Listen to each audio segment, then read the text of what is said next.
ਸਤਿ ਸ਼੍ਰੀ ਅਕਾਲ। ਤੁਸੀਂ ਦੇਖ ਰਹੇ ਹੋ ਪੰਜਾਬ ਮੇਲ ਯੂਐਸਏ ਟੀਵੀ। ਮੈਂ ਹਾਂ ਪਰਵੀਨ ਕੌਰ ਮਾਨ। ਖਬਰਾਂ ਦੇ ਬੁਲੇਟਿਨ ਵਿੱਚ ਤੁਹਾਡਾ ਸਵਾਗਤ। ਖਬਰਾਂ ਦੇ ਬੁਲੇਟਿਨ ਦੇ sponsor real estate broker Mohan Cheema. Real estate ਦੀ ਦੁਨੀਆ 'ਚ ਮੰਨਿਆ ਪ੍ਰਮੰਨਿਆ ਪੇਸ਼ ਨੇ ਪਹਿਲਾਂ ਚੋਣਵੀਆਂ ਖਬਰਾਂ।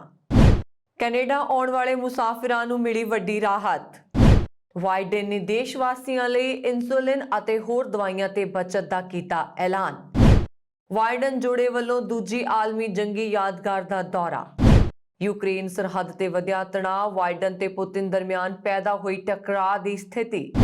यूक्रेन की सरहद तो रूस पिछे ना हटिया तां खेतर विच होर फौजां तैनात कीतियां जाणगियां। जो बाइडेन कोरोना कहर दे हैरानीजनक अंकड़े। बाइडन नालों ट्रंप दे समर्थक सूबियां विच मौत दर 2.5 गुणा वधेरे।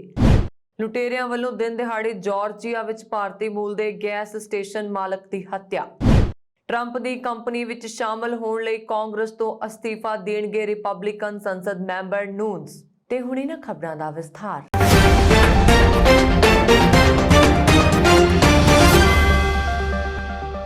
सैकड़े मुसाफिरां दीयां शिकायतां ते विरोधी धिर वल्लों संसद विच हलूणा दित्ते जाण मगरों ट्रूडो सरकार हरकत विच आई है ਅਤੇ ਅਰਾਈਵ ਕੈਨ ਐਪ ਬਾਰੇ ਲਾਗੂ ਸਖਤ ਨਿਯਮ ਵਿੱਚ ਨਰਮੀ ਵਰਤਣ ਦਾ ਐਲਾਨ ਕਰ ਦਿੱਤਾ ਹੈ।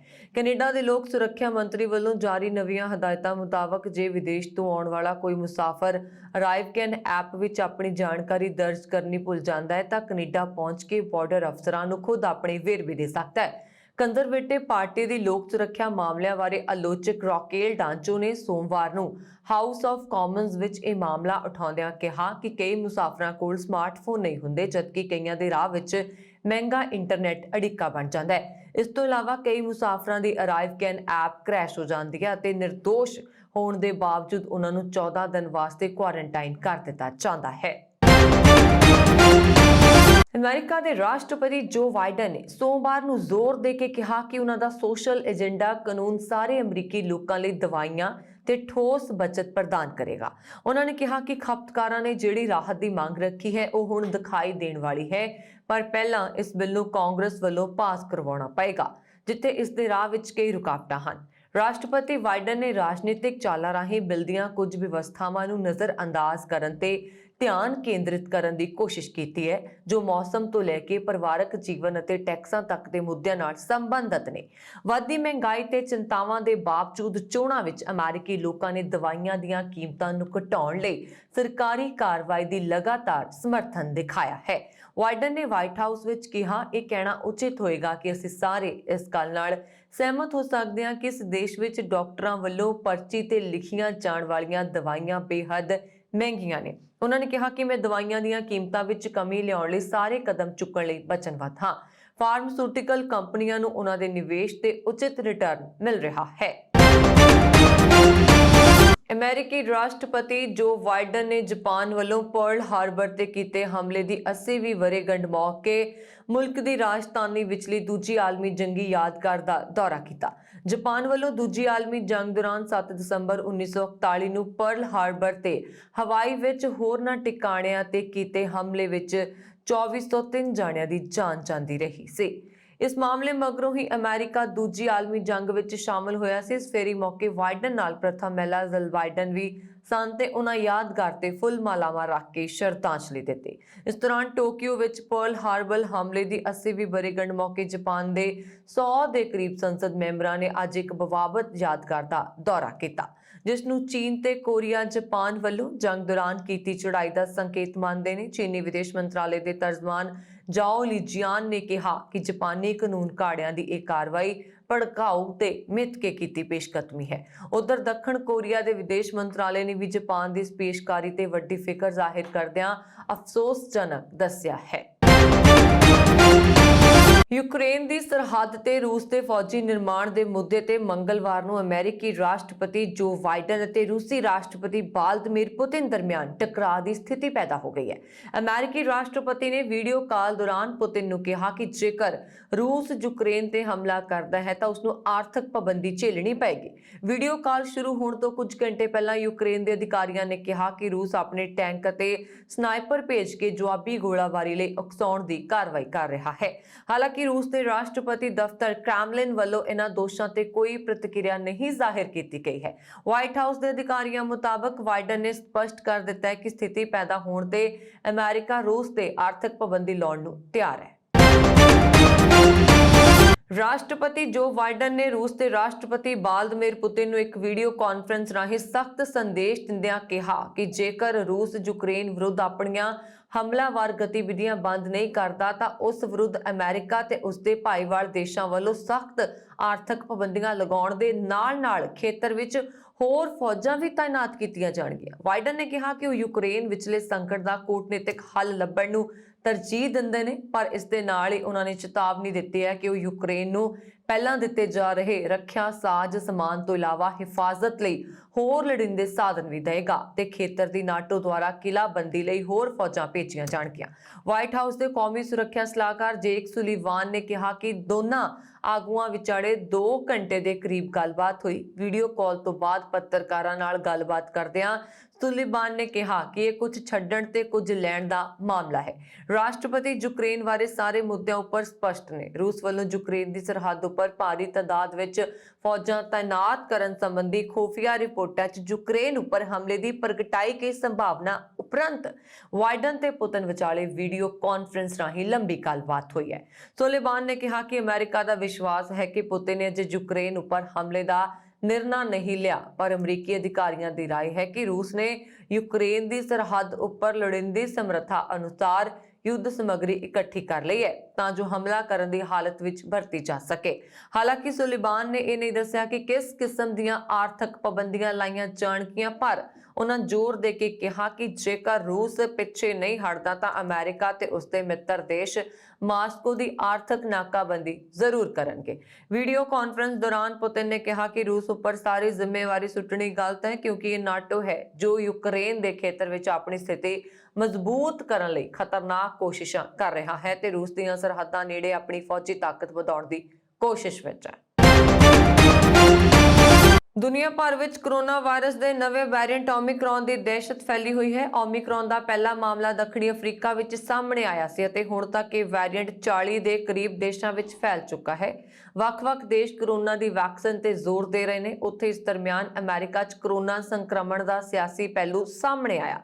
ਅਮਰੀਕਾ ਦੇ ਸਾਬਕਾ ਰਾਸ਼ਟਰਪਤੀ ਡੋਨਾਲਡ ਟਰੰਪ ਨੂੰ ਵੋਟ ਦੇਣ ਵਾਲੇ ਰਿਪਬਲਿਕਨ ਸੂਬਿਆਂ ਵਿੱਚ 60% ਲੋਕਾਂ ਨੇ ਅਜੇ ਤੱਕ ਕੋਰੋਨਾ ਤੋਂ ਬਚਾਅ ਲਈ ਵੈਕਸੀਨ ਨਹੀਂ ਲਗਵਾਈ ਹੈ, ਜਦੋਂ ਕਿ ਰਾਸ਼ਟਰਪਤੀ ਅਹੁਦੇ ਲਈ ਹੋਈਆਂ ਪਿਛਲੀਆਂ ਚੋਣਾਂ ਵਿੱਚ ਡੈਮੋਕ੍ਰੈਟਿਕ ਪਾਰਟੀ ਜੋ ਬਾਈਡਨ ਨੂੰ ਬਹੁਮਤ ਦੇਣ ਵਾਲੇ ਸੂਬਿਆਂ 'ਚ 83% ਲੋਕ ਵੈਕਸੀਨ ਲਗਵਾ ਚੁੱਕੇ ਨੇ। ਇਸ ਤਰ੍ਹਾਂ ਕੋਰੋਨਾ ਕਾਰਨ ਅਮਰੀਕਾ 'ਚ ਹੋਣ ਵਾਲੀਆਂ ਮੌਤਾਂ ਟਰੰਪ ਵਾਲੇ ਸੂਬਿਆਂ ਯਾਨੀ ਕਿ ਰਿਪਬਲਿਕਨ ਸਟੇਟਸ 'ਚ ਬਾਈਡਨ ਦੇ ਡੈਮੋਕ੍ਰੈਟਿਕ ਸਟੇਟਸ ਤੋਂ ਲਗਭਗ 2.5 ਗੁਣਾ ਜ਼ਿਆਦਾ ਨੇ।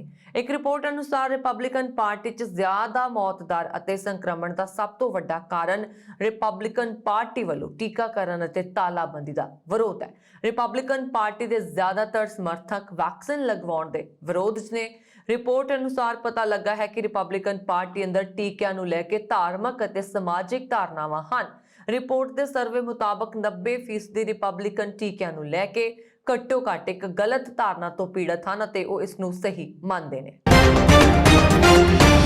ਜਾਰਜੀਆ ਵਿੱਚ ਦਿਨ ਦਿਹਾੜੇ ਭਾਰਤੀ ਮੂਲ ਦੇ ਅਮਰੀਕੀ ਗੈਸ ਸਟੇਸ਼ਨ ਮਾਲਕ ਦੀ ਲੁਟੇਰਿਆਂ ਨੇ ਲੁੱਟਮਾਰ ਦੌਰਾਨ ਹੱਤਿਆ ਕਰ ਦਿੱਤੀ ਹੈ। 45 ਸਾਲਾ ਅਮਿਤ ਪਟੇਲ ਦੀ ਹੱਤਿਆ ਉਸ ਸਮੇਂ ਕੀਤੀ ਗਈ ਹੈ ਜਦੋਂ ਉਹ ਕੋਲੰਬਸ ਸ਼ਹਿਰ ਵਿੱਚ ਗੈਸ ਸਟੇਸ਼ਨ ਦੇ ਨਾਲ ਹੀ ਸਥਿਤ ਬੈਂਕ ਵਿੱਚ ਪੈਸੇ ਜਮ੍ਹਾਂ ਕਰਵਾਉਣ ਜਾ ਰਿਹਾ ਸੀ। ਇਸੇ ਇਮਾਰਤ ਵਿੱਚ ਪੁਲਿਸ ਥਾਣਾ ਵੀ ਹੈ। ਪਟੇਲ ਦੀ ਧੀ ਦਾ ਜਨਮ ਦਿਨ ਸੀ। ਉਸਦੇ ਭਾਈਵਾਲ ਬਾਨੀ ਪਟੇਲ ਨੇ ਦੱਸਿਆ ਕਿ ਪੈਸੇ ਜਮ੍ਹਾਂ ਕਰਵਾਉਣ ਉਪਰੰਤ ਅਮਿਤ ਪਟੇਲ ਆਪਣੇ 3 ਸਾਲਾਂ ਦੀ ਧੀ ਦਾ ਜਨਮ ਦਿਨ ਮਨਾਉਣਾ ਚਾਹੁੰਦਾ ਸੀ। ਵੈਨੀ ਪਟੇਲ ਨੇ ਕਿਹਾ ਕਿ ਲੁਟੇਰੇ ਸਾਰੇ ਪੈਸੇ ਵੀ ਲੁੱਟ ਕੇ ਲੈ ਗਏ ਹਨ। ਕੋਲੰਬਸ ਦੇ ਮੇਅਰ ਸਕੇਪ ਹੈਂਡਰਸ ਨੇ ਕਿਹਾ ਹੈ ਕਿ ਦੋਸ਼ੀਆਂ ਨੂੰ ਜਲਦੀ ਫੜ ਲਿਆ ਜਾਏਗਾ। ਕੈਲੀਫੋਰਨੀਆ ਤੋਂ ਰਿਪਬਲਿਕਨ ਪ੍ਰਤੀਨਿਧੀ ਡੇਵਿਨ ਨੂਨਸ ਸਾਬਕਾ ਰਾਸ਼ਟਰਪਤੀ ਡੋਨਾਲਡ ਟਰੰਪ ਦੀ ਨਵੀਂ ਮੀਡੀਆ ਕੰਪਨੀ ਵਿੱਚ ਸ਼ਾਮਲ ਹੋਣ ਲਈ ਅਹੁਦਾ ਛੱਡਣਗੇ। ਨੂਨਸ ਨੂੰ ਕਾਂਗਰਸ ਵਿੱਚ ਟਰੰਪ ਦੇ ਸਭ ਤੋਂ ਕੱਟੜ ਸਮਰਥਕਾਂ ਵਿੱਚੋਂ ਇੱਕ ਮੰਨਿਆ ਜਾਂਦਾ ਹੈ। Trump media and technology group ਵੱਲੋਂ ਸੋਮਵਾਰ ਨੂੰ ਜਾਰੀ ਕੀਤੇ ਗਏ ਇੱਕ ਬਿਆਨ ਵਿੱਚ ਕਿਹਾ ਗਿਆ ਹੈ ਕਿ ਨੂਨਸ ਜਨਵਰੀ 2022 ਦੀ ਸ਼ੁਰੂਆਤੀ ਵਿੱਚ ਮੁੱਖ ਕਾਰਜਕਾਰੀ ਅਧਿਕਾਰੀ ਵਜੋਂ ਅਹੁਦਾ ਸੰਭਾਲਣਗੇ। ਕੰਪਨੀ ਟਵਿੱਟਰ ਸਮੇਤ ਆਪਣੇ ਵਿਰੋਧੀਆਂ ਨੂੰ ਟੱਕਰ ਦੇਣ ਲਈ ਸੋਸ਼ਲ ਮੀਡੀਆ ਪਲੇਟਫਾਰਮ ਲਾਂਚ ਕਰਨ ਦੀ ਤਿਆਰੀ ਕਰ ਰਹੀ ਹੈ। ਧਿਆਨਯੋਗ ਹੈ ਕਿ ਟਵਿੱਟਰ ਨੇ ਜਨਵਰੀ ਵਿੱਚ ਅਮਰੀਕੀ ਸੰਸਦ ਭਵਨ ਵਿੱਚ ਹਿੰਸਕ ਭੀੜ ਦੇ ਹਮਲੇ ਦੀ ਘਟਨਾ ਤੋਂ ਬਾਅਦ ਟਰੰਪ ਦਾ ਖਾਤਾ ਬੰਦ ਕਰ ਦਿੱਤਾ ਸੀ। ਜੂਨ ਵਿੱਚ ਫੇਸਬੁੱਕ ਨੇ ਟਰੰਪ ਦੇ ਖਾਤੇ ਨੂੰ 2 ਸਾਲਾਂ ਲਈ ਸਸਪੈਂਡ ਕਰ ਦਿੱਤਾ ਸੀ। ਟਰੰਪ ਨੇ ਇੱਕ ਬਿਆਨ ਵਿੱਚ ਕਿਹਾ ਕਿ ਡੇਵਨ ਸਮਝਦਾ ਹੈ ਕਿ ਸਾਨੂੰ ਉਦਾਰ ਮੀਡੀਆ ਅਤੇ ਵੱਡੀਆਂ ਟੈਕਨੋਲੋਜੀ ਕੰਪਨੀਆਂ ਨੂੰ ਉਹਨਾਂ ਆਜ਼ਾਦੀਆਂ ਨੂੰ ਬਰਬਾਦ ਕਰਨ ਤੋਂ ਰੋਕਣਾ ਚਾਹੀਦਾ ਹੈ ਜੋ ਅਮਰੀਕਾ ਨੂੰ ਮਹਾਨ ਬਣਾਉਂਦੀਆਂ ਨੇ। ਕੈਨੇਡਾ ਵਿੱਚ ਹੁਣ ਕਰੋਨਾ ਦਾ ਟੀਕਾ ਲਗਵਾਉਣ ਵਾਲੇ ਟਰੱਕ ਡਰਾਈਵਰਾਂ ਦੀ ਚਾਂਦੀ ਬਣਨ ਜਾ ਰਹੀ ਹੈ, ਕਿਉਂਕਿ ਕਾਮਿਆਂ ਦੀ ਘਾਟ ਨਾਲ ਜੂਝ ਰਹੀਆਂ ਕਈ ਟਰੱਕਿੰਗ ਕੰਪਨੀਆਂ ਨੇ 15 ਜਨਵਰੀ ਤੋਂ ਪਹਿਲਾਂ ਕਰੋਨਾ ਵੈਕਸੀਨ ਦੀ ਪਹਿਲੀ ਡੋਜ਼ ਲੈਣ ਵਾਲੇ ਟਰੱਕ ਡਰਾਈਵਰਾਂ ਨੂੰ ਇਨਾਮ ਦੇਣ ਦੀ ਪੇਸ਼ਕਸ਼ ਕੀਤੀ ਹੈ। ਦਰਅਸਲ ਪ੍ਰਧਾਨ ਮੰਤਰੀ ਜਸਟਿਨ ਟਰੂਡੋ ਦੀ ਅਗਵਾਈ ਵਾਲੀ ਸਰਕਾਰ ਨੇ ਪਿਛਲੇ ਮਹੀਨੇ ਜ਼ਰੂਰੀ ਸੇਵਾਵਾਂ ਪ੍ਰਦਾਨ ਕਰਨ ਵਾਲੇ ਟਰੱਕ ਡਰਾਈਵਰਾਂ ਸਣੇ ਦੇਸ਼ ਦੀ ਸਰਹੱਦ ਤੇ ਆਉਣ ਜਾਣ ਕਰਨ ਵਾਲੇ ਸਾਰੇ ਲੋਕਾਂ ਲਈ ਵੈਕਸੀਨ ਲਾਜ਼ਮੀ ਕਰਨ ਦਾ ਐਲਾਨ ਕਰ ਦਿੱਤਾ ਸੀ। ਇਹਨਾਂ ਹੁਕਮਾਂ ਮੁਤਾਬਕ ਜਿਹੜੇ ਵਿਦੇਸ਼ੀ ਲੋਕ ਫੁੱਲੀ ਵੈਕਸੀਨੇਟਡ ਨਹੀਂ ਹੋਣਗੇ ਉਹਨਾਂ ਨੂੰ ਦੇਸ਼ ਦੀ ਸਰਹੱਦ ਤੋਂ ਹੀ ਵਾਪਸ ਮੋੜ ਦਿੱਤਾ ਜਾਏਗਾ, ਜਦਕਿ ਟੀਕਾਕਰਨ ਨਾ ਕਰਵਾਉਣ ਵਾਲੇ ਕੈਨੇਡਾ ਦੇ ਵਸਨੀਕ ਲੋਕਾਂ ਨੂੰ ਸਰਹੱਦ ਤੇ ਤਾਜ਼ਾ ਨੈਗੇਟਿਵ ਟੈਸਟ ਦਾ ਸਬੂਤ ਦਿਖਾਉਣਾ ਹੋਏਗਾ ਤੇ 2 ਹਫ਼ਤੇ ਲਈ ਕੁਆਰੰਟਾਈਨ ਰਹਿਣਾ ਪਏਗਾ। ਸਰਕਾਰ ਦੇ ਇਹਨਾਂ ਹੁਕਮਾਂ ਦੇ ਤਹਿਤ 15 ਜਨਵਰੀ ਤੋਂ ਦੇਸ਼ ਦੀ ਸਰਹੱਦ ਵਿੱਚ ਉਹੀ ਟਰੱਕ ਡਰਾਈਵਰ ਦਾਖਲ ਹੋ ਸਕੇਗਾ ਜਿਸ ਨੇ ਟੀਕਾਕਰਨ ਕਰਵਾਇਆ ਹੋਏਗਾ। ਇਹਨਾਂ ਸਰਕਾਰੀ ਹੁਕਮਾਂ ਕਾਰਨ ਪਹਿਲਾਂ ਹੀ ਮੁਲਾਜ਼ਮਾਂ ਦੀਆਂ ਘਾਟ ਨਾਲ ਜੂਝ ਰਹੀਆਂ ਟਰੱਕਿੰਗ ਤੇ ਹੋਰ ਕੰਪਨੀਆਂ ਵਿਚਾਲੇ ਫਸ ਗਈਆਂ ਨੇ, ਕਿਉਂਕਿ ਜੇਕਰ ਉਹ ਆਪਣੇ ਵਰਕਰਾਂ ਨੂੰ ਟੀਕਾ ਲਗਵਾਉਣ ਲਈ ਮਜਬੂਰ ਕਰਦੀਆਂ ਨੇ ਤਾਂ ਉਹ ਭੱਜ ਜਾਂਦੇ ਨੇ ਤੇ ਜੇਕਰ ਕੰਪਨੀਆਂ ਵੈਕਸੀਨ ਲਾਜ਼ਮੀ ਕਰਨ ਦੇ ਹੁਕਮਾਂ ਨੂੰ ਲਾਗੂ ਨਹੀਂ ਕਰਦੀਆਂ ਤਾਂ ਸਰਕਾਰੀ ਮਹਿਕਮੇ ਦਾ ਡੰਡਾ ਉਹਨਾਂ ਤੇ ਲਟਕ ਜਾਂਦਾ ਹੈ। ਹੰਬੋਲਟ ਬੱਸ ਹਾਦਸੇ ਦੇ ਮਾਮਲੇ ਵਿੱਚ 8 ਸਾਲ ਦੀ ਸਜ਼ਾ ਭੁਗਤ ਰਹੇ ਜਸਕੀਰਤ ਸਿੰਘ ਸਿੱਧੂ ਨੂੰ ਭਾਰਤ ਡਿਪੋਰਟ ਕੀਤਾ ਜਾਵੇ ਜਾਂ ਨਹੀਂ ਬਾਰੇ ਫੈਸਲਾ ਅਗਲੇ ਸਾਲ ਤੋਂ ਪਹਿਲਾਂ ਆਉਣ ਦੇ ਅਸਾਰ ਨਜ਼ਰ ਨਹੀਂ ਆਉਂਦੇ। ਕੈਨੇਡਾ ਬਾਰਡਰ ਸਰਵਿਸਿਜ਼ ਏਜੰਸੀ ਕੋਲ ਦਸਤਾਵੇਜ਼ ਜਮ੍ਹਾਂ ਕਰਵਾਉਣ ਲਈ ਆਖਰੀ ਤਰੀਕ 28 ਨਵੰਬਰ ਤੈਅ ਕੀਤੀ ਗਈ ਸੀ, ਪਰ ਇਸ ਨੂੰ 1 ਮਹੀਨਾ ਵਧਾ ਦਿੱਤਾ ਗਿਆ। ਕੈਲਗਰੀ ਦੇ ਇਮੀਗ੍ਰੇਸ਼ਨ ਵਕੀਲ ਮਾਈਕਲ ਗਰੀਨ ਨੇ ਦੱਸਿਆ ਕਿ ਅਸੀਂ ਹਰ ਜ਼ਰੂਰੀ ਦਸਤਾਵੇਜ਼ ਬਾਰਡਰ ਏਜੰਸੀ ਕੋਲ ਜਮ੍ਹਾਂ ਕਰਵਾ ਰਹੇ ਹਾਂ ਅਤੇ ਫੈਸਲਾ ਆਉਣ ਤੋਂ ਪਹਿਲਾਂ ਜੇ ਕੋਈ ਨਵੀਂ ਜਾਣਕਾਰੀ ਸਾਹਮਣੇ ਨਹੀਂ ਆਉਂਦੀ ਹੈ ਤਾਂ ਉਹ ਵੀ ਦਾਖਲ ਕਰਨੀ ਲਾਜ਼ਮੀ ਹੈ। ਇਸ ਤੋਂ ਇਲਾਵਾ ਮਨੋਰੋਗ ਮਾਹਿਰ ਵੀ ਜਲਦ ਜਸਕੀਰਤ ਸਿੱਧੂ ਕੋਲ ਜਾ ਰਿਹਾ ਹੈ ਤਾਂ ਜੋ ਤੈਅ ਕਰੇਗਾ ਕਿ ਉਸ ਦੀ ਮਾਨਸਿਕ ਹਾਲਤ ਠੀਕ ਹੈ ਜਾਂ ਬੀਤੇ ਸਮੇਂ ਦੌਰਾਨ ਇਸ ਵਿੱਚ ਤਬਦੀਲੀਆਂ ਆਈਆਂ ਨੇ। ਅਮਰੀਕੀ ਪੁਲਾੜ ਏਜੰਸੀ ਨਾਸਾ ਨੇ ਉਮੀਦਾਂ ਭਰੇ ਮੂਨ ਮਿਸ਼ਨ ਲਈ 10 ਪੁਲਾੜ ਯਾਤਰੀਆਂ ਦੀ ਚੋਣ ਕੀਤੀ ਹੈ। ਇਹਨਾਂ 'ਚ ਅਮਰੀਕੀ ਹਵਾਈ ਫੌਜ ਵਿੱਚ ਲੈਫਟੀਨੈਂਟ ਕਰਨਲ ਤੇ ਸਪੇਸਐਕਸ ਦੇ ਪਹਿਲੇ ਫਲਾਈਟ ਸਰਜਨ ਭਾਰਤੀ ਮੂਲ ਦੇ ਅਨਿਲ ਮੈਨਨ ਵੀ ਸ਼ਾਮਲ ਨੇ। ਮਿਨੇਸੋਟਾ ਦੇ ਮਿਨੀਪੋਲਿਸ ਵਿੱਚ ਜਨਮੇ ਮੈਨਨ 2018 'ਚ ਐਲਨ ਮਸਕ ਦੀ ਪੁਲਾੜ ਕੰਪਨੀ ਸਪੇਸਐਕਸ ਦਾ ਹਿੱਸਾ ਬਣੇ ਤੇ ਡੈਮੋ 2 ਮੁਹਿੰਮ ਦੌਰਾਨ ਮਨੁੱਖ ਨੂੰ ਪੁਲਾੜ ਵਿੱਚ ਭੇਜਣ ਦੇ ਮਿਸ਼ਨ 'ਚ ਮਦਦ ਕੀਤੀ। ਉਹਨਾਂ ਭਵਿੱਖ ਦੀਆਂ ਮੁਹਿੰਮ ਦੌਰਾਨ ਮਨੁੱਖੀ ਪ੍ਰਣਾਲੀ ਦੀ ਮਦਦ ਕਰਨ ਵਾਲੇ ਮੈਡੀਕਲ ਸੰਗਠਨ ਦਾ ਵੀ ਨਿਰਮਾਣ ਕੀਤਾ ਹੈ। ਪੋਲੀਓ ਟੀਕਾਕਰਨ ਦੇ ਅਧਿਐਨ ਤੇ ਸਮਰਥਨ ਲਈ ਬਤੌਰ ਰੋਟਰੀ ਐਂਬੈਸਡਰ ਉਹ ਭਾਰਤ 'ਚ 1 ਸਾਲ ਰਹਿ ਚੁੱਕੇ ਨੇ। ਇਸ ਤੋਂ ਪਹਿਲਾਂ 2014 'ਚ ਉਹ ਨਾਸਾ ਨਾਲ ਜੁੜੇ ਤੇ ਵੱਖ-ਵੱਖ ਮੁਹਿੰਮਾਂ ਵਿੱਚ ਫਲਾਈਟ ਸਰਜਨ ਦੀ ਭੂਮਿਕਾ ਨਿਭਾਉਂਦੇ ਹੋਏ ਪੁਲਾੜ ਯਾਤਰੀਆਂ ਨੂੰ ਕੌਮਾਂਤਰੀ ਪੁਲਾੜ ਕੇਂਦਰ ਪਹੁੰਚਾਇਆ। ਸੰਯੁਕਤ ਅਰਬ ਅਮੀਰਾਤ ਨੇ ਕੰਮ ਦੇ ਦਿਨਾਂ ਬਾਰੇ ਵੱਡਾ ਬਦਲਾਅ ਕੀਤਾ ਹੈ। ਇਸ ਹਫ਼ਤੇ 'ਚ 4.5 ਦਿਨ ਕੰਮ ਦਾ ਫੈਸਲਾ ਲਿਆ ਗਿਆ ਹੈ। UAE ਦੁਨੀਆ ਦਾ ਪਹਿਲਾ ਦੇਸ਼ ਬਣ ਗਿਆ ਜਿੱਥੇ ਹਫ਼ਤੇ 'ਚ 5 ਦਿਨਾਂ ਤੋਂ ਵੀ ਘੱਟ ਕੰਮ ਕੀਤਾ ਜਾਏਗਾ। ਆਲਮੀ ਪੱਧਰ ਤੇ ਹਫ਼ਤੇ 'ਚ 5 ਦਿਨ ਕੰਮ ਦੀ ਵਿਵਸਥਾ ਹੈ। ਸਥਾਨਕ ਜ਼ਰੂਰਤਾਂ ਦੇ ਹਿਸਾਬ ਨਾਲ ਵੱਖ-ਵੱਖ ਹਫ਼ਤਾਵਾਰੀ ਛੁੱਟੀ ਦੇ ਨਾਲ ਹੀ ਵਧੇਰੇ ਦੇਸ਼ਾਂ ਨੇ ਇਸ ਵਿਵਸਥਾ ਨੂੰ ਲਾਗੂ ਕੀਤਾ ਹੋਇਆ ਹੈ। 5 ਦਿਨ ਕੰਮ ਦੀ ਵਿਵਸਥਾ 'ਚ ਪੱਛਮੀ ਦੇਸ਼ਾਂ ਨੂੰ ਸ਼ਨੀਚਰਵਾਰ ਤੇ ਐਤਵਾਰ ਨੂੰ ਛੁੱਟੀ ਰਹਿੰਦੀ ਹੈ। ਉੱਥੇ UAE 'ਚ ਸ਼ੁੱਕਰਵਾਰ ਤੇ ਸ਼ਨੀਚਰਵਾਰ ਨੂੰ ਛੁੱਟੀ ਰਹਿੰਦੀ ਹੈ। ਕਈ ਵੱਡੀਆਂ ਕੰਪਨੀਆਂ ਵਾਲੇ ਇਸ ਖਾੜੀ ਦੇਸ਼ 'ਚ ਐਤਵਾਰ ਨੂੰ ਛੁੱਟੀ ਨਾ ਹੋਣ ਕਾਰਨ ਕੰਪਨੀਆਂ ਨੂੰ ਹੋਰ ਦੇਸ਼ਾਂ ਨਾਲ ਕਾਰੋਬਾਰ ਦੀ ਵਿਵਸਥਾ 'ਚ ਪਰੇਸ਼ਾਨੀ ਦਾ ਸਾਹਮਣਾ ਕਰਨਾ ਪੈ ਰਿਹਾ ਸੀ। ਇਸ ਨੂੰ ਦੇਖਦੇ ਹੋਏ ਉੱਥੋਂ ਦੀ ਸਰਕਾਰ ਨੇ ਸ਼ਨੀਚਰਵਾਰ ਤੇ ਐਤਵਾਰ ਨੂੰ ਹਫ਼ਤਾਵਾਰੀ ਛੁੱਟੀ ਰੱਖਣ ਦਾ ਫੈਸਲਾ ਕੀਤਾ ਹੈ। ਨਾਲ ਹੀ ਸ਼ੁੱਕਰਵਾਰ ਨੂੰ ਵੀ ਅੱਧੇ ਦਿਨ ਦਾ ਹੀ ਕੰਮ ਹੋਏਗਾ। ਸ਼ੁੱਕਰਵਾਰ ਦੀ ਨਮਾਜ਼ ਨੂੰ ਧਿਆਨ 'ਚ ਰੱਖਦੇ ਹੋਏ ਦੁਪਹਿਰ 12 ਵਜੇ ਤੋਂ ਹਫ਼ਤਾਵਾਰੀ ਛੁੱਟੀ ਹੋਏਗੀ। ਇਸੇ ਤਰ੍ਹਾਂ ਹਫ਼ਤੇ 'ਚ ਕੁੱਲ 4.5 ਦਿਨ ਕੰਮ ਹੋਏਗਾ। ਅਗਲੇ ਮਹੀਨੇ ਤੋਂ ਇਹ ਵਿਵਸਥਾ ਅਮਲ ਵਿੱਚ ਹੋਏਗੀ। ਅਮਰੀਕਾ ਤੋਂ ਬਾਅਦ ਆਸਟ੍ਰੇਲੀਆ ਨੇ ਵੀ ਬੀਜਿੰਗ ਓਲੰਪਿਕ ਦਾ ਡਿਪਲੋਮੈਟਿਕ ਬਾਈਕਾਟ ਕਰਨ ਦਾ ਫੈਸਲਾ ਕਰਕੇ ਚੀਨ ਨੂੰ ਵੱਡਾ ਝਟਕਾ ਦਿੱਤਾ ਹੈ। ਆਸਟ੍ਰੇਲੀਆ ਦੇ ਪ੍ਰਧਾਨ ਮੰਤਰੀ ਸਕਾਟ ਮੌਰਿਸਨ ਨੇ ਬੀਜਿੰਗ ਓਲੰਪਿਕ ਦੇ ਡਿਪਲੋਮੈਟਿਕ ਬਾਈਕਾਟ ਦੀ ਗੱਲ ਕਹੀ ਹੈ। ਕੈਨੇਡਾ ਇਸ ਮਾਮਲਿਆਂ ਤੇ ਸਹਿਯੋਗੀਆਂ ਨਾਲ ਸਲਾਹ ਮਸ਼ਵਰਾ ਕਰ ਰਿਹਾ ਹੈ। ਇਸ ਤੋਂ ਪਹਿਲਾਂ ਅਮਰੀਕਾ ਨੇ ਚੀਨ ਦੇ ਕਮਜ਼ੋਰ ਮਨੁੱਖੀ ਅਧਿਕਾਰਾਂ ਦੇ ਰਿਕਾਰਡ ਕਾਰਨ 2022 ਦੀਆਂ ਸਰਦ ਰੁੱਤ 올림픽 ਖੇਡਾਂ ਦੇ ਡਿਪਲੋਮੈਟਿਕ ਬਾਈਕਾਟ ਦਾ ਐਲਾਨ ਕੀਤਾ ਸੀ। ਵਿੰਟਰ 올림픽 ਅਗਲੇ ਸਾਲ ਫਰਵਰੀ ਵਿੱਚ ਹੋਣੇ ਨੇ। ਸਾਕੀ ਨੇ ਕਿਹਾ ਕਿ ਚੀਨ ਦੇ ਸ਼ਿਨਜਿਆਂਗ ਵਿੱਚ ਮਨੁੱਖੀ ਅਧਿਕਾਰਾਂ ਦੇ ਘਾਣ ਅਤੇ ਅਤਿਆਚਾਰਾਂ ਦੇ ਮੱਦੇਨਜ਼ਰ ਅਮਰੀਕੀ ਡਿਪਲੋਮੈਟ ਖੇਡਾਂ ਨੂੰ ਇੱਕ ਆਮ ਘਟਨਾ ਵਾਂਗ ਮੰਨਣਗੇ। ਅਸੀਂ ਚੀਨ ਅਤੇ ਇਸ ਤੋਂ ਬਾਹਰ ਮਨੁੱਖੀ ਅਧਿਕਾਰਾਂ ਨੂੰ ਉਤਸ਼ਾਹਿਤ ਕਰਨ ਲਈ ਕੰਮ ਕਰਨਾ ਜਾਰੀ ਰੱਖਾਂਗੇ। ਤੁਹਾਨੂੰ ਦੱਸ ਦੇਈਏ ਕਿ ਚੀਨ ਤੇ ਸ਼ਿਨਜਿਆਂਗ, ਤਿੱਬਤ ਅਤੇ ਹਾਂਗਕਾਂਗ 'ਚ ਮਨੁੱਖੀ ਅਧਿਕਾਰਾਂ ਦੇ ਘਾਣ ਦੇ ਕਈ ਦੋਸ਼ ਨੇ। ਅਮਰੀਕਾ ਦੇ ਇਸ ਕਦਮ ਨੂੰ ਚੀਨ ਲਈ ਸਖਤ ਸੰਦੇਸ਼ ਮੰਨਿਆ ਜਾ ਰਿਹਾ ਹੈ। ਹਾਲਾਂਕਿ ਅਮਰੀਕਾ ਦੇ ਇਸ ਫੈਸਲੇ ਤੇ ਪ੍ਰਤੀਕਿਰਿਆ ਦਿੰਦੇ ਹੋਏ ਚੀਨੀ ਵਿਦੇਸ਼ ਮੰਤਰਾਲੇ ਦੇ ਬੁਲਾਰੇ ਜਾਓ ਲੀਜੀਆਨ ਨੇ ਕਿਹਾ ਕਿ ਖੇਡਾਂ ਦੇ ਬਾਈਕਾਟ ਦਾ ਅਮਰੀਕਾ ਦਾ ਫੈਸਲਾ 올림픽 ਭਾਵਨਾ ਦੀ ਉਲੰਘਣਾ ਹੈ। ਅਮਰੀਕਾ ਨੇ ਐਲਾਨ ਅਜਿਹੇ ਸਮੇਂ ਕੀਤਾ ਹੈ ਜਦੋਂ ਚੀਨ ਨੇ ਅਜਿਹੇ ਡਿਪਲੋਮੈਟਿਕ ਬਾਈਕਾਟ ਦੇ ਖਿਲਾਫ ਜਵਾਬੀ ਕਾਰਵਾਈ ਕਰਨ ਦਾ ਸੰਕਲਪ ਲਿਆ। ਵਾਈਟ ਹਾਊਸ ਦੀ ਪ੍ਰੈਸ ਸਕੱਤਰ ਜੇਨ ਸਾਕੀ ਨੇ ਕਿਹਾ ਕਿ ਅਮਰੀਕਾ ਐਥਲੀਟ ਇਹਨਾਂ 올림픽 ਖੇਡਾਂ 'ਚ ਹਿੱਸਾ ਲੈਣਗੇ ਤੇ ਖਿਡਾਰੀਆਂ ਨੂੰ ਸਾਡਾ ਪੂਰਾ ਸਮਰਥਨ ਮਿਲੇਗਾ, ਪਰ ਅਸੀਂ ਖੇਡਾਂ ਨਾਲ ਜੁੜੇ ਵੱਖ-ਵੱਖ ਮੁਕਾਬਲਿਆਂ ਦਾ ਹਿੱਸਾ ਨਹੀਂ ਬਣਾਂਗੇ। ਵਾਸ਼ਿੰਗਟਨ ਨੇ ਕਈ ਮਹੀਨਿਆਂ ਦੀ ਵਿਚਾਰ ਵਟਾਂਦਰੇ ਤੋਂ ਬਾਅਦ ਇਹ ਫੈਸਲਾ ਲਿਆ। ਅਮਰੀਕਾ ਦੇ ਫੈਸਲੇ ਤੇ ਚੀਨ ਨੇ ਇਤਰਾਜ਼ ਜਤਾਇਆ ਹੈ। ਚੀਨ ਨੇ ਚੇਤਾਵਨੀ ਦਿੱਤੀ ਹੈ ਕਿ ਜੇਕਰ ਵਾਸ਼ਿੰਗਟਨ ਨੇ ਫਰਵਰੀ ਦੀਆਂ ਵਿੰਟਰ 올림픽 ਖੇਡਾਂ ਦਾ ਕੂਟਨੀਤਿਕ ਬਾਈਕਾਟ ਕੀਤਾ ਤਾਂ ਬੀਜਿੰਗ ਜਵਾਬੀ ਕਾਰਵਾਈ ਕਰੇਗਾ। ਅਮਰੀਕਾ 'ਚ ਚੀਨੀ ਦੂਤਵਾਸ ਦੇ ਬੁਲਾਰੇ ਲਿਊ ਪੈਂਗਿਊ ਨੇ ਕਿਹਾ ਕਿ ਜੇਕਰ ਅਮਰੀਕਾ ਨੇ ਅਜਿਹਾ ਕੀਤਾ ਤਾਂ ਇਹ ਸਿਆਸੀ ਤੌਰ ਤੇ ਭੜਕਾਊ ਕਾਰਵਾਈ ਹੋਏਗੀ। ਚੀਨ ਨੇ ਕਿਹਾ ਇਹ ਕਦਮ ਦਿਖਾਵਾ ਕਰਨ ਵਾਲਾ ਅਤੇ 올림픽 ਚਾਰਟਰ ਦੀ ਭਾਵਨਾ ਦੀ ਉਲੰਘਣਾ ਹੈ। ਪੈਂਗਿਊ ਨੇ ਬਾਈਡਨ ਪ੍ਰਸ਼ਾਸਨ ਦੇ ਫੈਸਲੇ ਨੂੰ ਰਾਜਨੀਤਿਕ ਹੇਰਾਫੇਰੀ ਦੱਸਿਆ ਤੇ ਕਿਹਾ ਕਿ ਇਸ ਨਾਲ ਸਮਾਗਮ ਦੀ ਸਫਲਤਾ ਤੇ ਕੋਈ ਅਸਰ ਨਹੀਂ ਪਏਗਾ। ਸਲਾਹ ਮਸ਼ਵਰਾ ਕਰ ਰਿਹਾ ਹੈ। ਗਲੋਬਲ ਅਫੇਅਰਸ ਕੈਨੇਡਾ ਦੇ ਬੁਲਾਰੇ ਕ੍ਰਿਸਟਲ ਚਾਰਟਲੈਂਡ ਨੇ ਕਿਹਾ ਕਿ ਚੀਨ ਵਿੱਚ ਮਨੁੱਖੀ ਅਧਿਕਾਰਾਂ ਦੀ ਉਲੰਘਣਾ ਦੀਆਂ ਪਰੇਸ਼ਾਨ ਕਰਨ ਵਾਲੀਆਂ ਰਿਪੋਰਟਾਂ ਤੋਂ ਕੈਨੇਡਾ ਵੀ ਬਹੁਤ ਦੁਖੀ ਹੈ। ਇਟਲੀ ਨੇ ਕਿਹਾ ਕਿ ਇਸ ਸਮੇਂ ਬੀਜਿੰਗ 2022 ਵਿੱਚ ਵਿੰਟਰ 올림픽 ਦੇ ਅਮਰੀਕੀ ਕੂਟਨੀਤਿਕ ਬਾਈਕਾਟ ਵਿੱਚ ਸ਼ਾਮਲ ਹੋਣ ਦੀ ਯੋਜਨਾ ਨਹੀਂ ਬਣਾ ਰਿਹਾ। ਸਵਿਟਜ਼ਰਲੈਂਡ ਸਰਕਾਰ ਨੇ ਇੱਛਾ ਮੌਤ ਦੀ ਮਸ਼ੀਨ ਨੂੰ ਕਾਨੂੰਨੀ ਮਨਜ਼ੂਰੀ ਦੇ ਦਿੱਤੀ ਹੈ। ਇਸ ਮਸ਼ੀਨ ਦੀ ਮਦਦ ਨਾਲ ਗੰਭੀਰ ਲਾਇਲਾਜ ਬਿਮਾਰੀ ਤੋਂ ਪੀੜਤ ਮਰੀਜ਼ ਬਿਨਾਂ ਦਰਦ ਤੋਂ ਸ਼ਾਂਤੀ ਨਾਲ ਮੌਤ ਨੂੰ ਗਲੇ ਲਗਾ ਸਕਣਗੇ। ਇਸ ਨੂੰ ਬਣਾਉਣ ਵਾਲੀ ਕੰਪਨੀ ਨੇ ਦੱਸਿਆ ਕਿ ਮਸ਼ੀਨ ਦੇ ਅੰਦਰ ਆਕਸੀਜਨ ਦਾ ਪੱਧਰ ਬਹੁਤ ਘੱਟ ਕਰ ਦਿੱਤਾ ਜਾਂਦਾ ਹੈ। ਇਸ ਨਾਲ 1 ਮਿੰਟ ਦੇ ਅੰਦਰ ਇਨਸਾਨ ਦੀ ਮੌਤ ਹੋ ਜਾਂਦੀ ਹੈ। ਤਬੂਤ ਦੇ ਆਕਾਰ ਦੀ ਇਸ ਮਸ਼ੀਨ ਦਾ ਨਾਂ ਸਰਕੋ ਰੱਖਿਆ ਗਿਆ ਹੈ। ਸਵਿਟਜ਼ਰਲੈਂਡ ਵਿੱਚ 1942 ਤੋਂ ਇੱਛਾ ਮੌਤ ਨੂੰ ਕਾਨੂੰਨੀ ਮਾਨਤਾ ਪ੍ਰਾਪਤ ਹੈ। ਉੱਥੇ ਕੁਝ ਲੋਕਾਂ ਦਾ ਮੰਨਣਾ ਹੈ ਕਿ ਇਹ ਮਸ਼ੀਨ ਖੁਦਕੁਸ਼ੀ ਨੂੰ ਬੜਾਵਾ ਦੇਵੇਗੀ, ਜੋ ਕਿ ਸਹੀ ਨਹੀਂ ਹੈ। ਉੱਥੇ ਇਹ ਮਸ਼ੀਨ ਉਹਨਾਂ ਮਰੀਜ਼ਾਂ ਲਈ ਉਪਯੋਗੀ ਹੈ ਜੋ ਬਿਮਾਰੀ ਕਾਰਨ ਹਿਲ-ਜੁਲ ਨਹੀਂ ਸਕਦੇ। ਸੁਸਾਈਡ ਪੌਡ ਬਣਾਉਣ ਵਾਲੀ ਸੰਸਥਾ ਐਗਜ਼ਿਟ ਇੰਟਰਨੈਸ਼ਨਲ ਦੇ ਸੰਸਥਾਪਕ ਡਾਕਟਰ ਫਿਲਿਪ ਕਹਿੰਦੇ ਨੇ ਕਿ ਇਸ ਨਵੀਂ ਮਸ਼ੀਨ ਨਾਲ ਇੱਛਾ ਮੌਤ ਮੰਗਣ ਵਾਲੇ ਮਰੀਜ਼ ਘਬਰਾਉਂਦੇ ਨਹੀਂ। ਹੁਣ ਤੱਕ ਇੱਛਾ ਮੌਤ ਦਾ ਤਰੀਕਾ ਵੱਖ ਸੀ। ਸਵਿਟਜ਼ਰਲੈਂਡ ਵਿੱਚ 1300 ਲੋਕਾਂ ਨੂੰ ਇੱਛਾ ਮੌਤ ਦਿੱਤੀ ਜਾ ਚੁੱਕੀ ਹੈ। ਹੁਣ ਤੱਕ ਇੱਛਾ ਮੌਤ ਮੰਗਣ ਵਾਲੇ ਮਰੀਜ਼ਾਂ ਨੂੰ ਤਰਲ ਸੋਡੀਅਮ ਪੈਂਟੋਬਰਬਿਟਲ ਦਾ ਟੀਕਾ ਲਗਾਇਆ ਜਾਂਦਾ ਸੀ। ਟੀਕਾ ਲਗਵਾਉਣ ਤੋਂ 2 ਤੋਂ 5 ਮਿੰਟ ਬਾਅਦ ਮਰੀਜ਼ ਗੂੜੀ ਨੀਂਦ ਵਿੱਚ ਚਲਾ ਜਾਂਦਾ ਸੀ। ਇਸ ਤੋਂ ਬਾਅਦ ਕੋਮਾ ਵਿੱਚ ਜਾਣ ਤੋਂ ਬਾਅਦ ਮਰੀਜ਼ ਦੀ ਮੌਤ ਹੋ ਜਾਂਦੀ ਸੀ। ਕੰਪਨੀ ਦਾ ਕਹਿਣਾ ਹੈ ਕਿ ਹੁਣ ਸੁਸਾਈਡ ਕੈਪਸੂਲ ਦੀ ਮਦਦ ਨਾਲ ਮਰੀਜ਼ ਨੂੰ ਜ਼ਿਆਦਾ ਆਸਾਨ ਮੌਤ ਦਿੱਤੀ ਜਾ ਸਕੇਗੀ।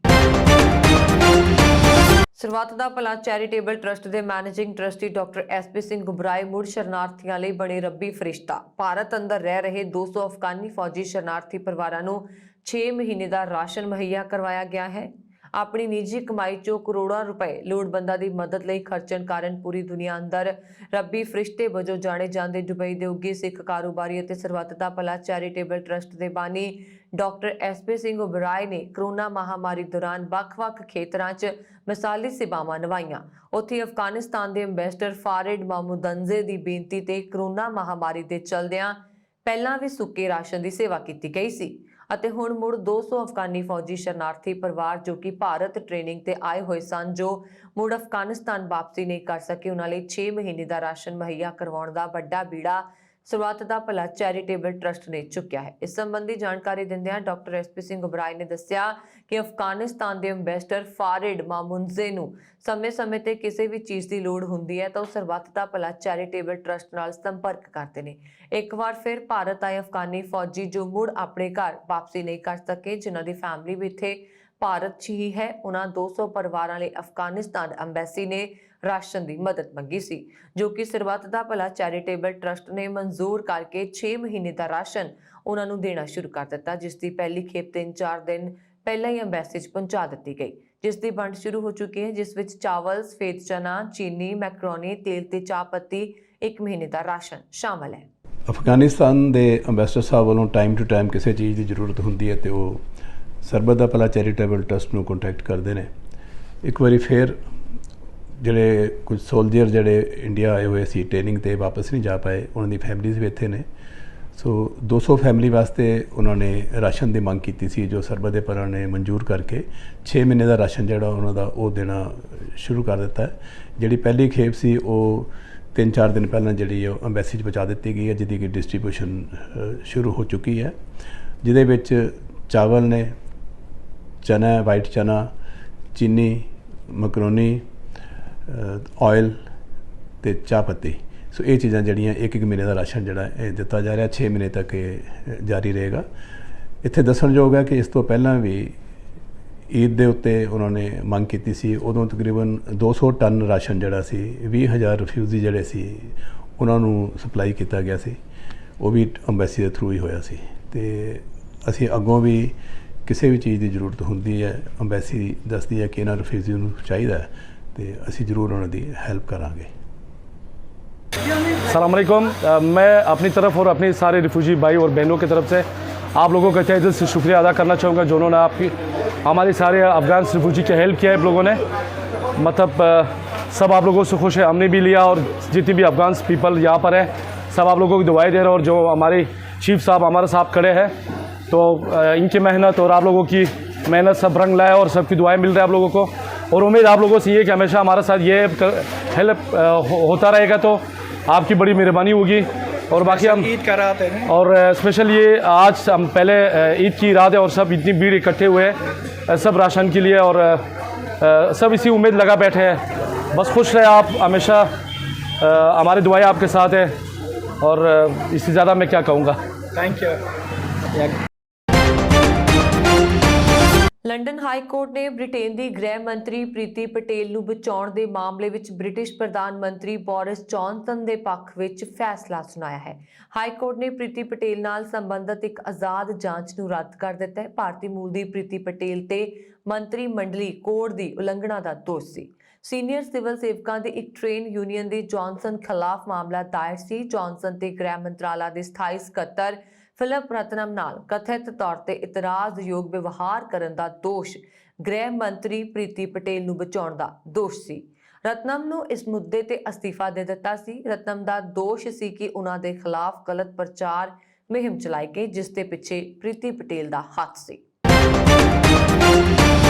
ਟਰੂਡੋ ਸਰਕਾਰ 14 ਦਸੰਬਰ ਨੂੰ ਸੰਸਦ ਵਿੱਚ ਬਜਟ ਅਪਡੇਟ ਦੇਵੇਗੀ। ਇਹ ਗੱਲ ਵਿੱਤ ਮੰਤਰੀ ਕ੍ਰਿਸਟੀਆ ਫਰੀਲੈਂਡ ਨੇ ਸੰਸਦ ਵਿੱਚ ਆਖੀ ਹੈ। ਦੇਸ਼ ਵਿੱਚ ਵੱਧ ਰਹੀਆਂ ਕੀਮਤਾਂ ਅਤੇ ਇਨਫਲੇਸ਼ਨ ਕਾਰਨ ਵਿਆਜ ਦਰ ਵਧਣ ਦੇ ਚਰਚੇ ਚੱਲ ਰਹੇ ਨੇ, ਜਿਸ ਨਾਲ ਲੋਕਾਂ ਦੀ ਵਿੱਤੀ ਹਾਲਤ ਵਿਗੜ ਸਕਦੀ ਹੈ। 17 ਦਸੰਬਰ ਨੂੰ ਸੰਸਦ ਕ੍ਰਿਸਮਸ ਛੁੱਟੀਆਂ ਲਈ ਬੰਦ ਹੋ ਜਾਏਗੀ ਤੇ ਇਸ ਤੋਂ 3 ਦਿਨ ਪਹਿਲਾਂ ਮਤਲਬ 14 ਦਸੰਬਰ ਨੂੰ ਸਰਕਾਰ ਬਜਟ ਅਪਡੇਟ ਦੇਗੀ।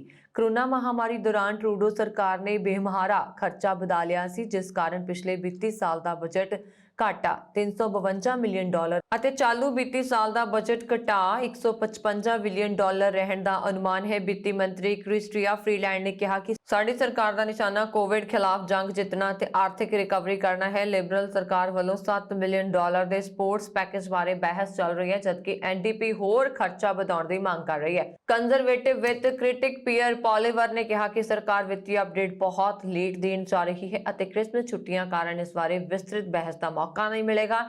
ਟਰੂਡੋ ਸਰਕਾਰ ਨੇ $100 ਬਿਲੀਅਨ ਦੇ ਕਰੀਬ ਹੋਰ ਖਰਚਣ ਦੇ ਚੋਣ ਵਾਅਦੇ ਕੀਤੇ ਹੋਏ ਨੇ। ਮਾਹਰਾਂ ਦਾ ਮੰਨਣਾ ਹੈ ਕਿ ਇਸ ਨਾਲ ਇਨਫਲੇਸ਼ਨ ਹੋਰ ਵਧੇਗੀ, ਜੋ ਸਿਹਤਮੰਦ ਨਹੀਂ ਹੋਏਗੀ। ਵਿੱਤੀ ਮਾਹਰ ਰਾਬਰਟ ਐਲਸਨ ਨੇ ਕਿਹਾ ਕਿ ਸਾਨੂੰ ਧਿਆਨ ਰੱਖਣਾ ਚਾਹੀਦਾ ਹੈ ਕਿ ਅਜਿਹੀਆਂ ਨੀਤੀਆਂ ਨਾ ਅਪਣਾਈਏ ਜਿਨ੍ਹਾਂ ਨਾਲ ਖਪਤ ਹੋਰ ਵਧੇ, ਮੰਗ ਹੋਰ ਵਧੇ, ਜਿਸ ਨਾਲ ਇਨਫਲੇਸ਼ਨ ਹੋਰ ਵਧੇਗੀ। ਕੈਨੇਡਾ ਵਿੱਚ ਘਰਾਂ ਦੀਆਂ ਕੀਮਤਾਂ ਹੋਰ ਵੱਧ ਰਹੀਆਂ ਨੇ ਅਤੇ ਜਸਟਿਨ ਟਰੂਡੋ ਸਰਕਾਰ ਨੇ ਚੋਣ ਵਾਅਦੇ ਕਰਨ ਦੇ ਬਾਵਜੂਦ ਅਜੇ ਇਸ ਪਾਸੇ ਵੱਲ ਇੱਕ ਵੀ ਕਦਮ ਨਹੀਂ ਪੁੱਟਿਆ। ਸਰਦੀ ਦੇ ਮੌਸਮ ਕਾਰਨ ਜਲਿਆਂਵਾਲੇ ਬਾਗ ਦੇ ਖੁੱਲਣ ਤੇ ਬੰਦ ਹੋਣ ਦੇ ਸਮੇਂ 'ਚ ਤਬਦੀਲੀ ਕਰ ਦਿੱਤੀ ਗਈ ਹੈ। ਹੁਣ ਨਵੇਂ ਸਮੇਂ ਮੁਤਾਬਕ ਬਾਗ ਸਵੇਰੇ 10 ਵਜੇ ਖੋਲ੍ਹਿਆ ਜਾਏਗਾ ਤਾਂ ਸ਼ਾਮ 6 ਵਜੇ ਗੈਲਰੀਆਂ ਬੰਦ ਕਰ ਦਿੱਤੀਆਂ ਜਾਣਗੀਆਂ। ਸ਼ਾਮ 6 ਵਜੇ ਦੇ ਬਾਅਦ ਬਾਗ ਦੇ ਅੰਦਰ ਤਾਂ ਜਾ ਸਕਦੇ ਹੋ, ਪਰ ਉੱਥੇ ਬਣਾਈਆਂ ਗਈਆਂ ਗੈਲਰੀਆਂ 'ਚ ਘੁੰਮ ਨਹੀਂ ਸਕਦੇ। ਇਹ ਸਨ ਹੁਣ ਤੱਕ ਦੀਆਂ ਖਬਰਾਂ। ਮੈਨੂੰ ਵਰੁਣ ਕੌਰ ਮਾਨ ਨੂੰ ਦਿਓ ਆਗਿਆ। ਹੋਰ ਖਬਰਾਂ ਦੇ ਲਈ ਸਾਡਾ YouTube ਚੈਨਲ ਪੰਜਾਬ ਮੇਲ USA TV ਜ਼ਰੂਰ ਸਬਸਕ੍ਰਾਈਬ ਕਰੋ। ਸਤਿ ਸ਼੍ਰੀ ਅਕਾਲ।